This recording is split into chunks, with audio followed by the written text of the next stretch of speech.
Hey, what's up my YouTube friends? Thanks for coming back to my channel and checking another episode out. First time guys checking this page out, do subscribe down below and hit the bell and the thumbs up if you guys like what you see, and if you don't, comment down below. Let me know how I can change and make things better. All right, so you are checking this episode out because you want to know the seven deadly sins of guitar playing. No, wrong. You want to know the 7 important things that a guitar player should be doing on a regular basis. This is not the ode the guitar player, but it's more like a guideline that I followed for a long time. And people that I've talked to over the years that are in the industry, same thing. It's really straightforward and basic, nothing too complicated. So these seven important things that you should know that I'm going to tell you right now are in no particular random order. They're not a guideline to follow, 1 to 7 every day. Otherwise you're going to, cringe and follow the path of a jazz player. No, wrong. This is a path of just getting yourself better, getting yourself honed. This is important. You want to get up there. You want to reach the goal, right?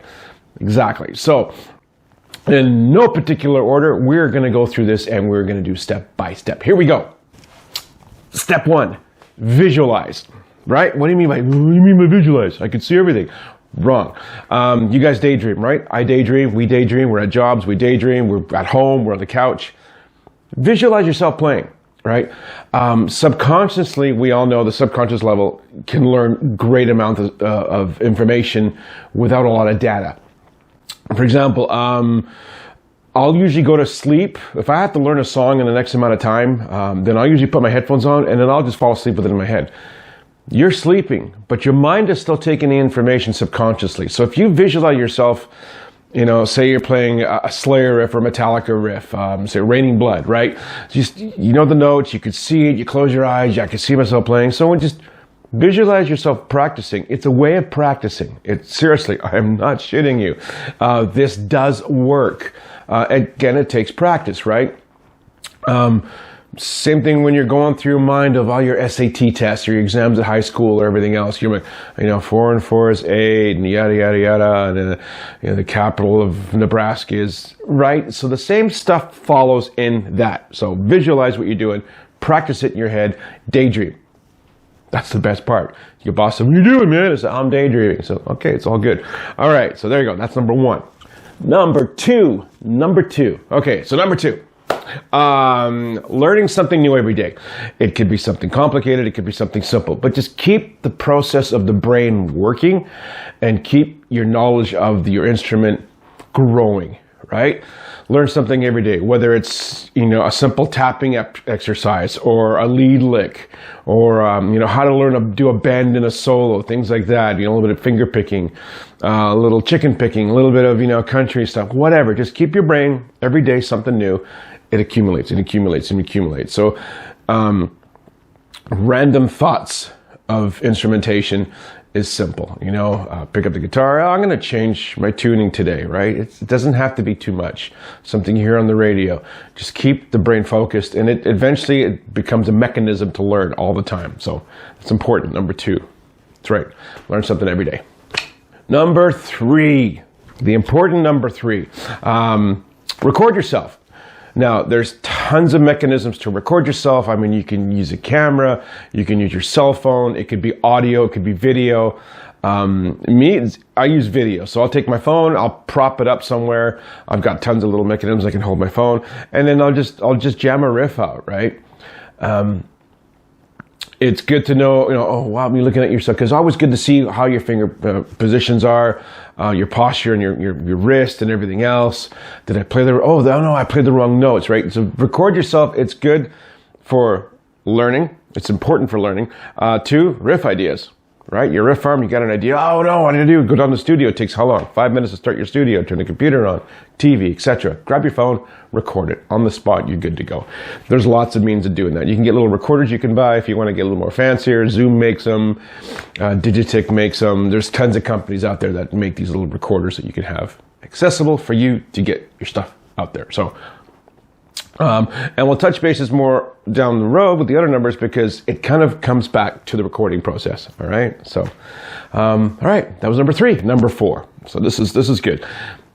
Some like it, some don't. But number 4, important, take lessons.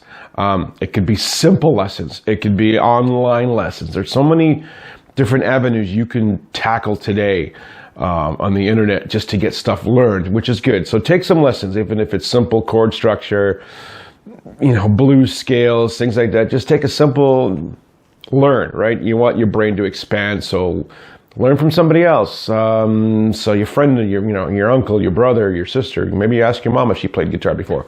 But start simple. Free is always a great way to do it. YouTube's got tons and tons of videos on how to learn to play the guitar, or even just new techniques. So it's important. Why is it important? Because, well, there's always this debate. Some guys are self-taught and they've made it and make a career out of it. Some guys haven't. But still, during that path of getting to that career and getting signed, they've learned something. You ask James Hetfield 20 years down the road, because he's self-taught, now he knows different key structures. Because the studio will, or play that in E, or play that in D, or give me, G major scale. So learn, even if it's a little bit, and then just keep that focused in your mind. But yeah, take some simple lessons. Definitely. Number 5. Okay. Focus on your practice. Now, there's a difference between practice and jamming and learning and writing. And anyway, so focus on your practice. So yeah, come down to your studio and noodle away, right? But the important thing is just make a focused timeline, even if it's a half an hour a day. It's like a workout, right? Guys go to the gym for half an hour, 20 minutes, 15 minutes, little, exercises here and there. It's the same thing with focusing on your practice. So if you're learning a scale or something like that, focus on that on a daily basis, right? And then that will get you up the road to where you've accomplished something, right? That's important. So structure what you're going to do. You can have a jam day, X amount of time. You're going to have a learning day, X amount of time, a riff day, and then your practice, which is strictly focused on what you do. And put it on your phone. Everyone's got cell phones nowadays. Put it on there. And then that way you got a schedule you're going to follow, just like work. When do you take a shower? When do you do your laundry? When do you cook dinner? Same thing. Your dinner's cooking, have a nap in the bedroom or something, or the living room, and just, noodle away, but focus on something that's based on what you want to do and what you learn.